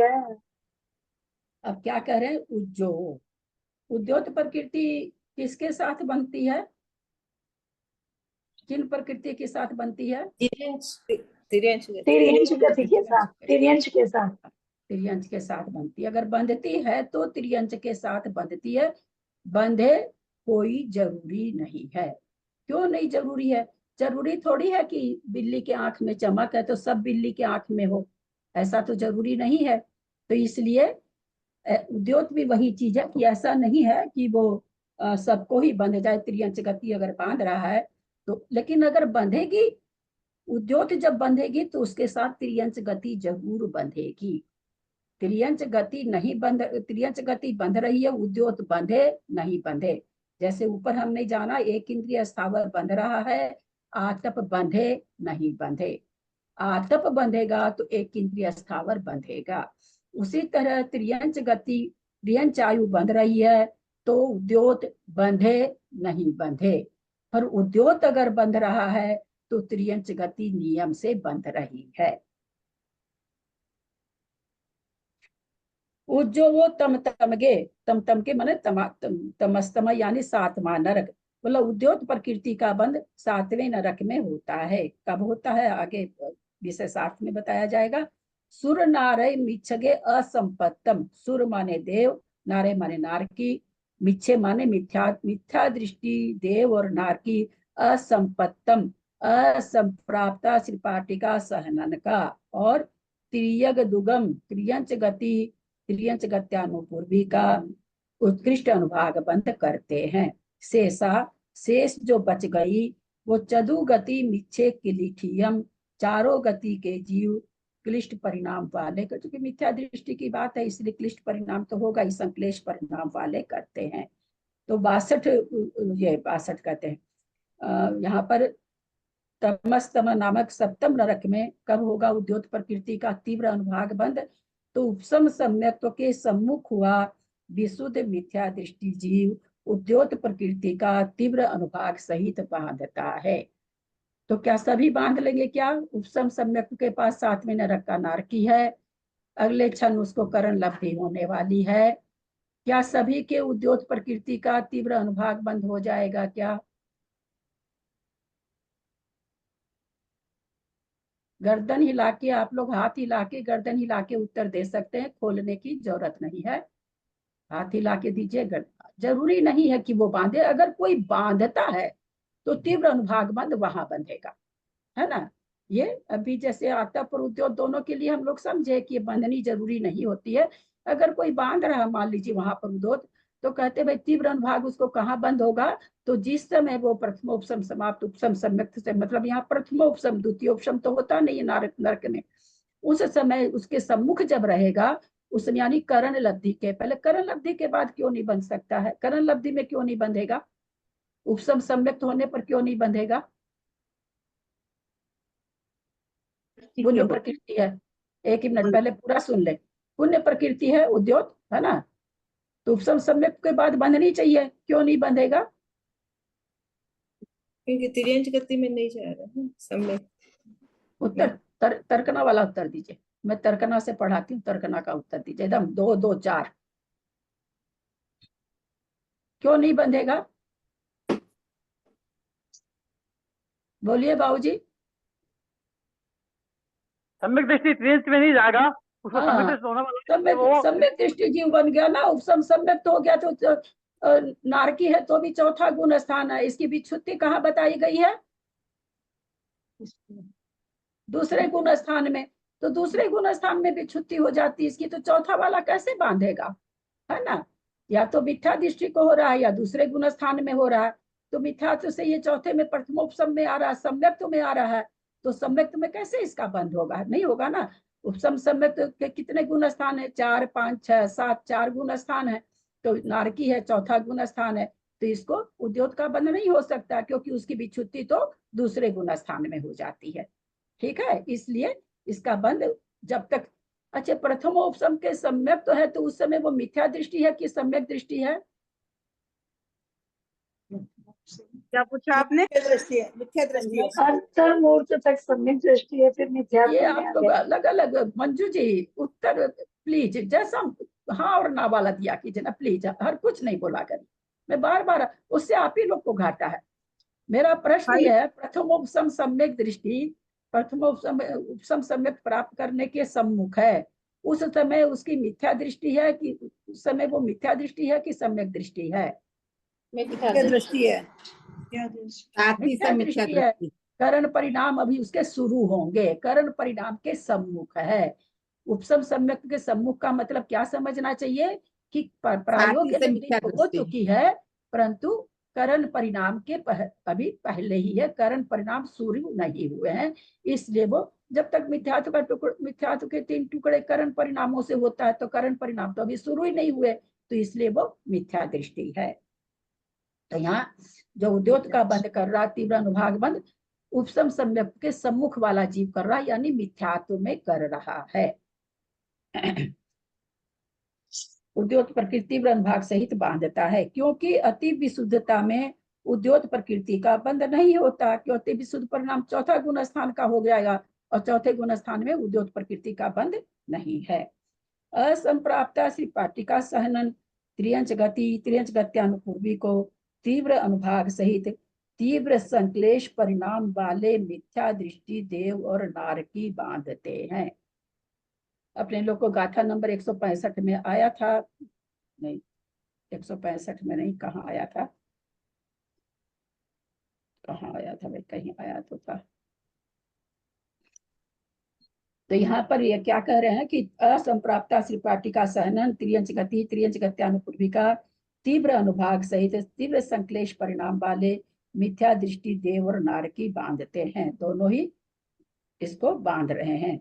अवशिष्ट 68 प्रकृति का तीव्र अनुभाग सहित चारों गति के संक्लेश परिणाम वाले मिथ्या दृष्टि जीव बांधते हैं। तो प्रकृति तो 82 थी, 68 बची है, तो कितनी निकल गई? 14 प्रकृति कौन कौन सी निकल गई? प्रशस्त प्रकृति आचार्य हमें बताए थे 82, यहाँ 68 का तो हिसाब दिए लास्ट में, बाकी का हिसाब कहते हमने पहले दे दिया। तो कौन कौन सी प्रकृति का हिसाब दिया, कहाँ कहाँ पर?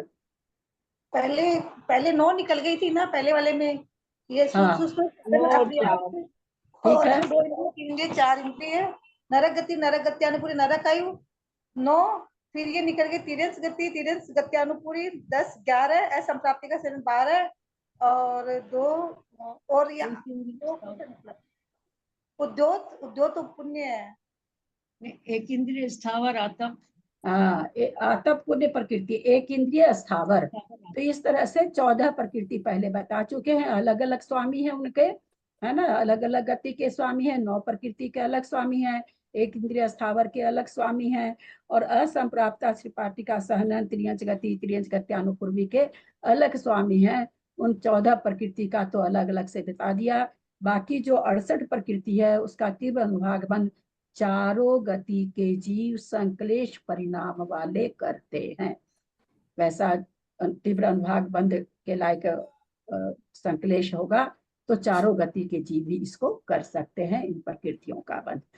अब यहाँ पर एक प्रश्न है, यहाँ पर आतप उद्योत पुण्य प्रकृति है, पुण्य प्रकृति को मिथ्या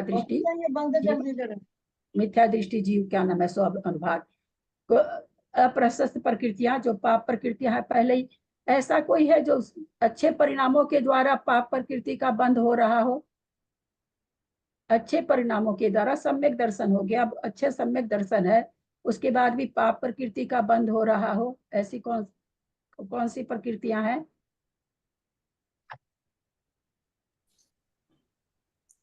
जो हाँ, ज्ञानावरणी आदि की जो प्रकृति, ज्ञानावरणी ध्रुवबंदी को छोड़ के, अच्छा, ध्रुवबंदी को छोड़ के, ध्रुवबंदी तो भाई है।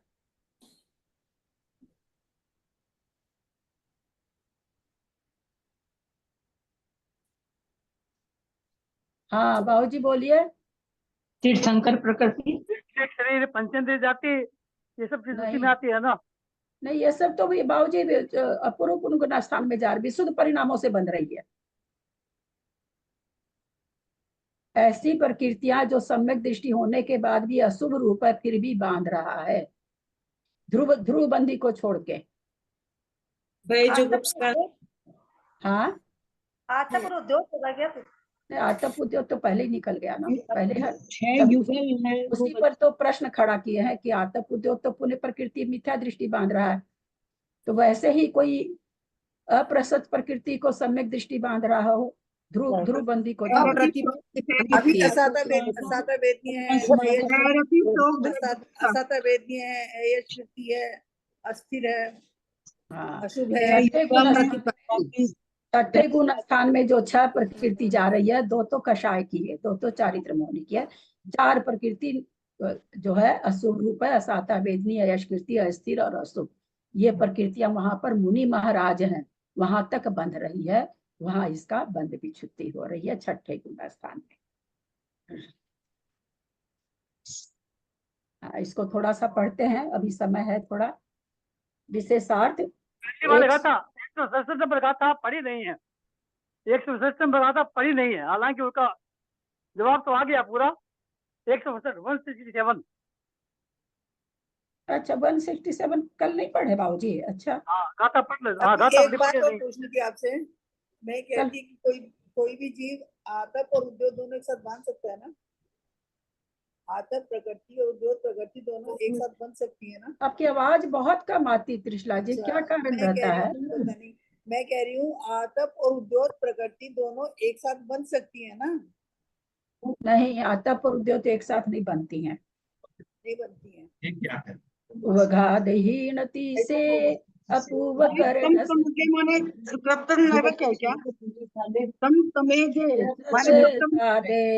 सम्मनि देहवंति खवगस अवशेष वघादहीनति से अपूर्व कर्ण उच्च जस सादे सम्मिलित देहवंति खवगस अवशेष बतीसा। उवगादहीनति से अपूर्व कर्ण उच्च जस सादे सम्मिलिते हवन्ति खवगस अवशेष बतीसा। क्या करें? उवगादहीनति से 30 प्रकृति में से उपघात को माइनस कर दो। अपूर्व कर्ण से अपूर्व कर्ण में जो 30 प्रकृति का विच्छुत्ति होती है छठे भाग में, उसमें से उपघात को कम कर दो।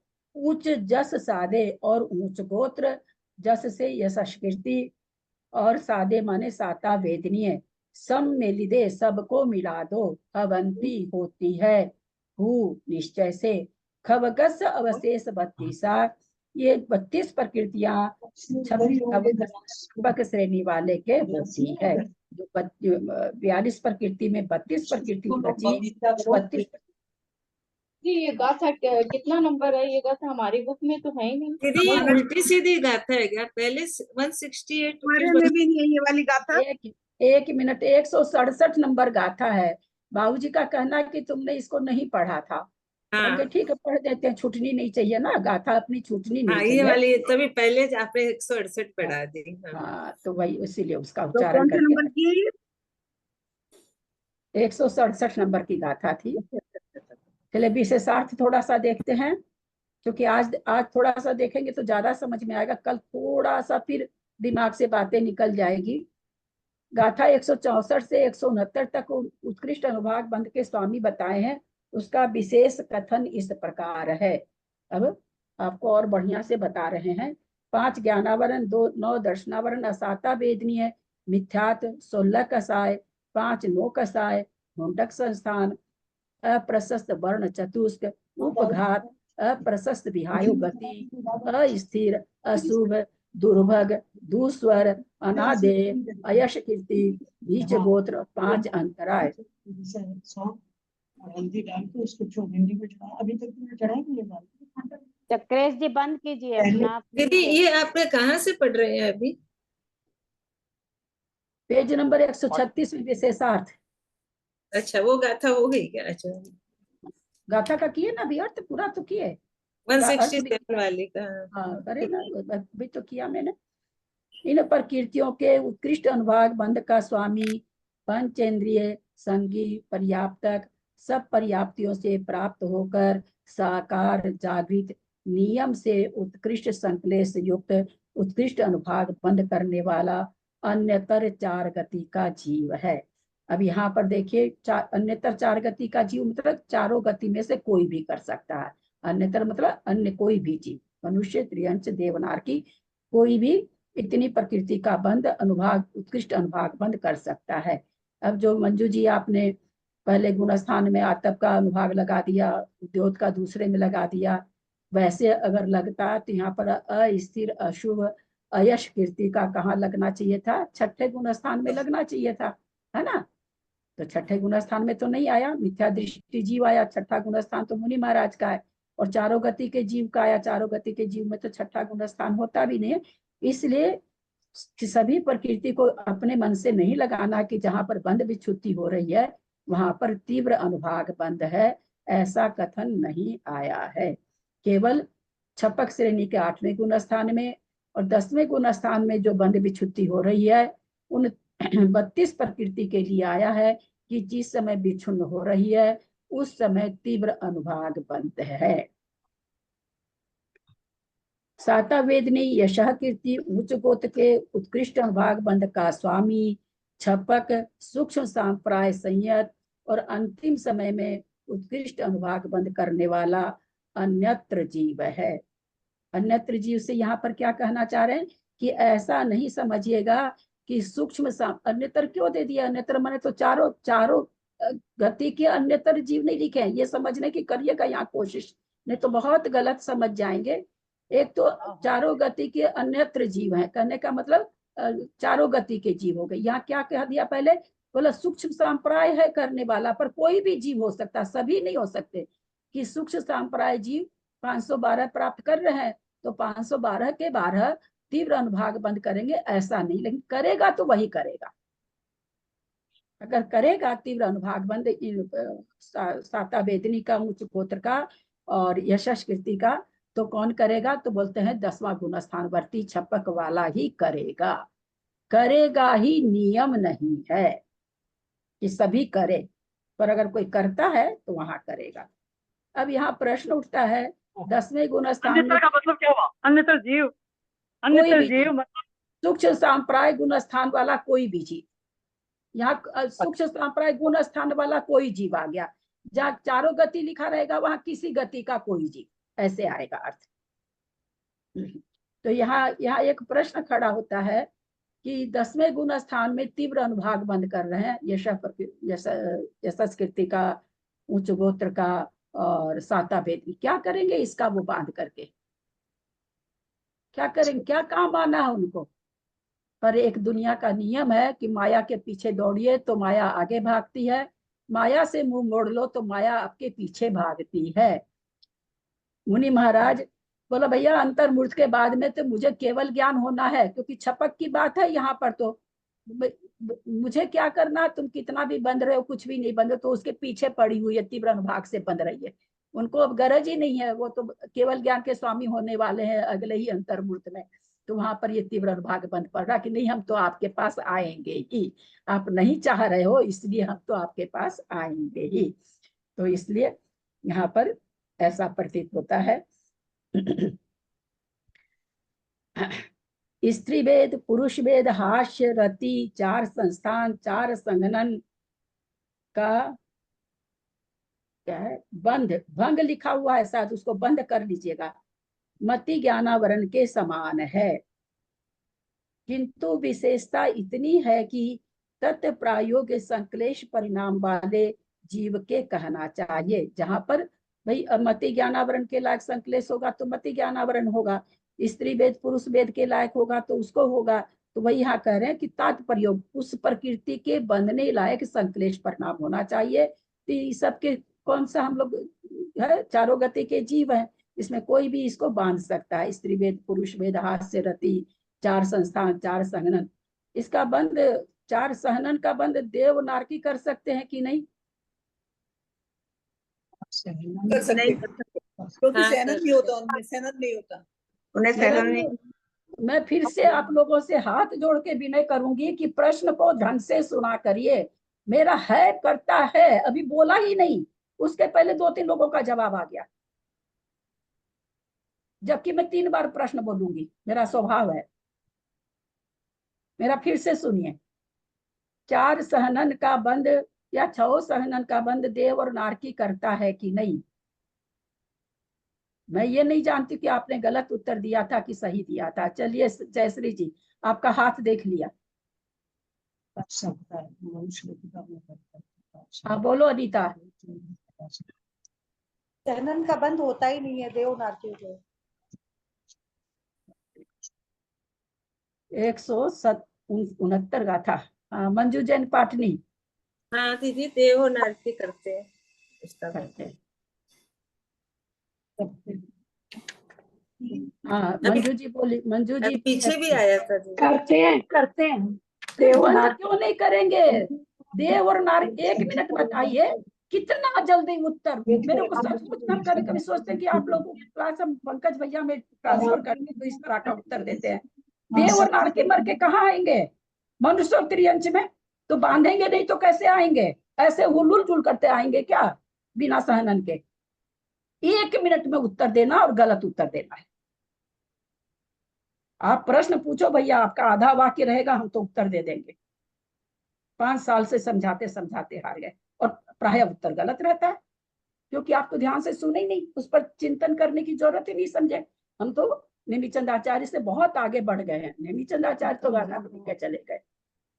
हर समय उत्तर गलत, हर समय उत्तर गलत, हर समय आधे प्रश्न के बीच में उत्तर देना। किंतु विशेषता इतनी है कि यह यहाँ पर किंतु विशेषता इतनी है कि तत्व प्रायोग संक्लेश परिणाम वाले जीव के कहना चाहिए। नरकायु 3 जाति, सूक्ष्म अपर्याप्त साधारण के उत्कृष्ट अनुभाग बंध का स्वामी, सब पर्याप्तियों से पर्याप्त हुआ, साकार जागृत, तत् प्रयोग संक्लेश परिणाम वाला, उत्कृष्ट अनुभाग बंध का करने वाला, अन्यतर मनुष्य। म्यूट कर लेंगे चक्रेश दीदी, म्यूट करो।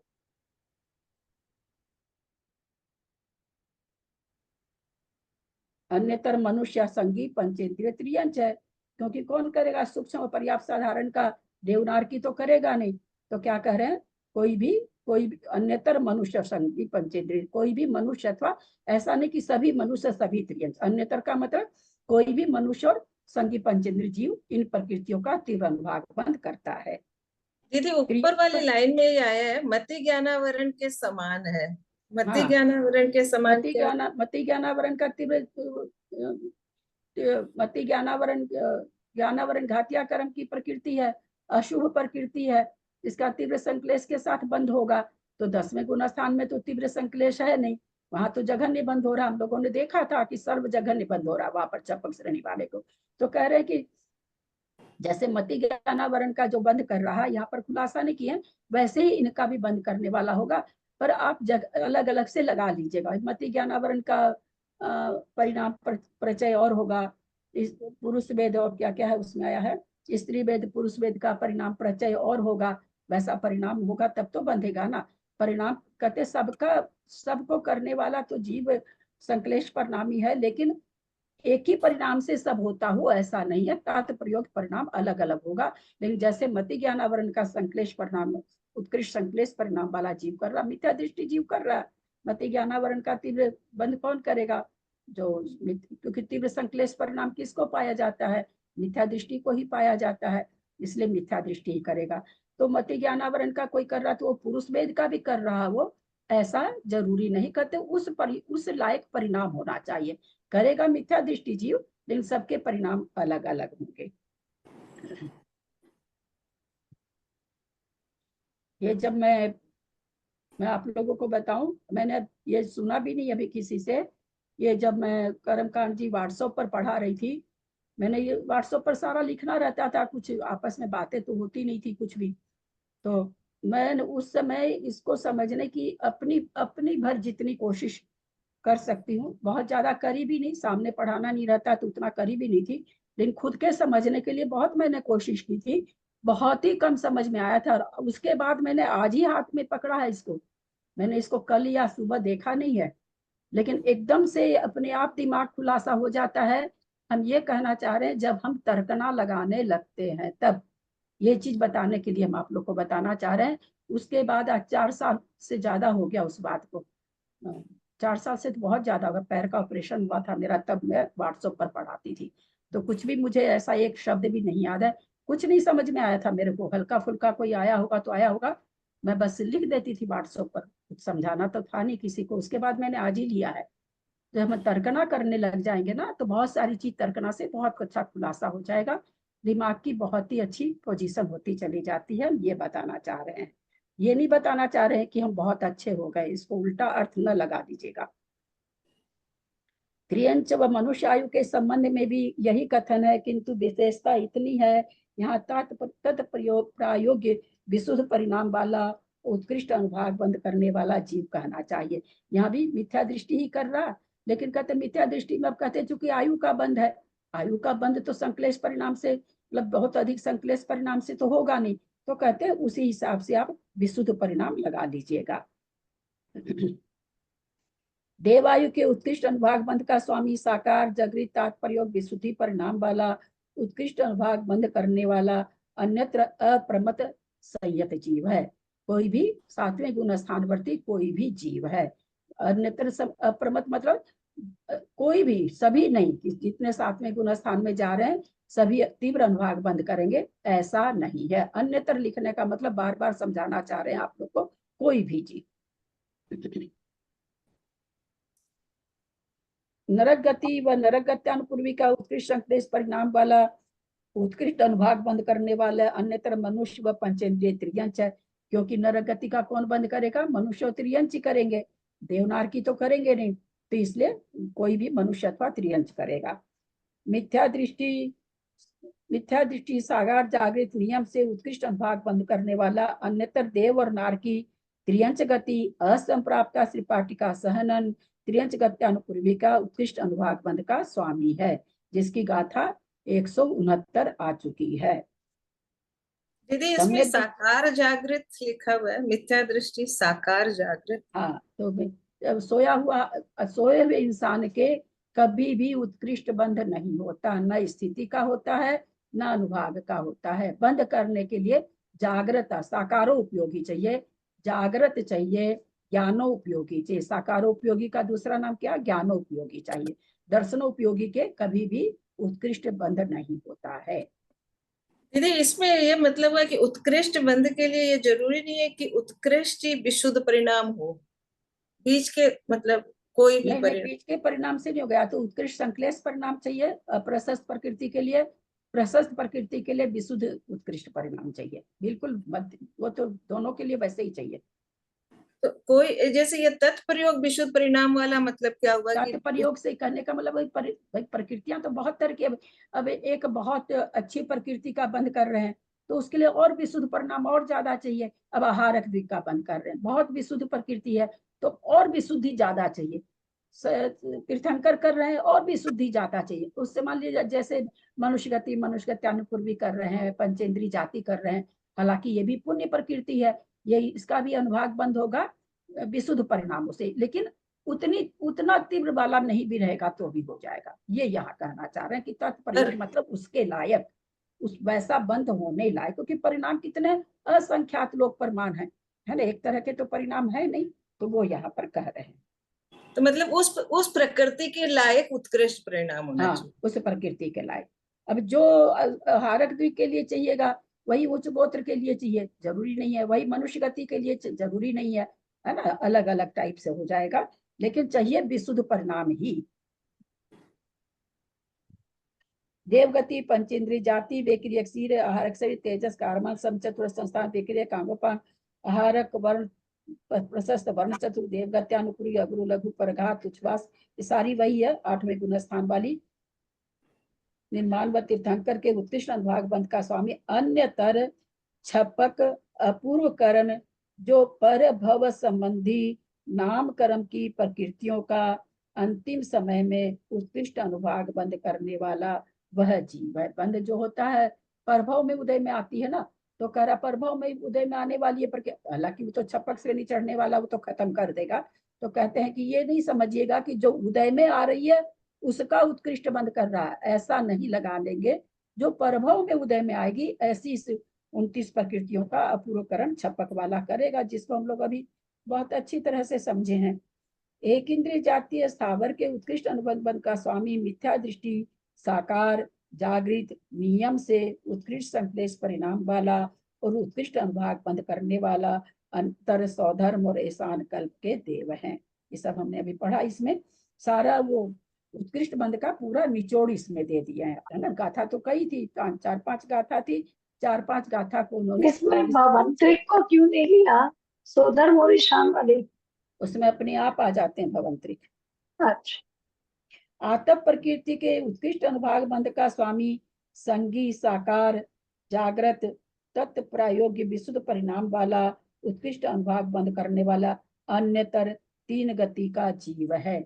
जो अभी हम लोग पीछे पढ़े थे कि महाबंध क्या कहते हैं कि को और भी लोग बंद कर सकता है, तो यहाँ पर इन्होंने माना है 3 गति के जीव। अभी हम लोगों ने तो उसमें केवल देव को माना था आतप प्रकृति का, पर यहाँ पर 3 गति जीव यानी नारकी को छोड़ करके बाकी इसके उत्कृष्ट बंध के स्वामी हैं।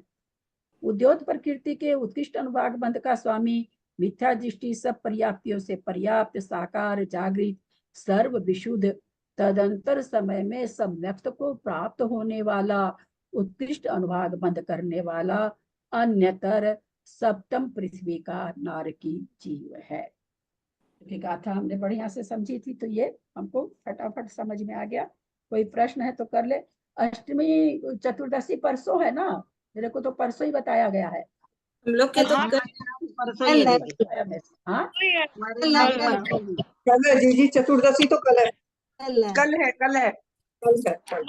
यहाँ कलकत्ता में तो परसों है चाची जी। हाँ परसों कलकत्ता में परसों है, हमारे तो कल है। हमारे यहाँ कल है। 2 कैलेंडर में अलग अलग बताइए, कल भी बताइए, परसों भी बताइए। सारी तिथि आजकल अलग अलग होने लगी, बहुत ही परेशानी होती है। कहीं एक दिन पहले, कहीं एक दिन बाद में। क्या करना है तो बोलिए, कल करनी है कि परसों करनी है? हम लोग तो कल करेंगे, क्योंकि परीक्षा होगी ना, परसों करनी है। हाँ परीक्षा है क्या परसों पे? जब भी होगी 14 कल होगी तो कल होगी परीक्षा, परसों करेंगे तो परसों होगी, तो इसलिए हमको उनको मैसेज देना पड़ेगा ना सुनील जी को।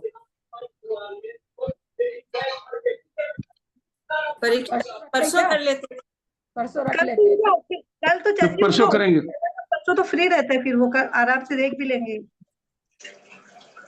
कल ये विशेषार्थ को फिर से अच्छा समझेंगे और परसों परीक्षा देंगे। ठीक है, परसों परीक्षा कर लेते हैं। कितनी गाथा आएगी? अब ऐसे तो पढ़ा दी आपको 169, अब कल वाली नहीं भी ले तो 169 तक तो आएगी आएगी। 169 155 से क्या? अब कहाँ से ये नहीं याद रहता है मंजू जी। ये याद नहीं रहता है मेरे को। काफी गाथाएं हो गई अब की बार। तो थोड़ा थोड़ा अर्थ था ना, एक ही चीज चल रही ना, अनुभागी बंध चला ना, अनुभागी बंध को पूरा समझाए हैं, तो इसलिए कई गाथा हो गई अनुभाग बंध होने से। अभी तो शादी अनादि उत्कृष्ट अनुकृष्ट इसमें भी आएगा, अनुभाग बंध में भी आएगा। हाँ, बहुत बहुत सारी चीजें आती है एक एक।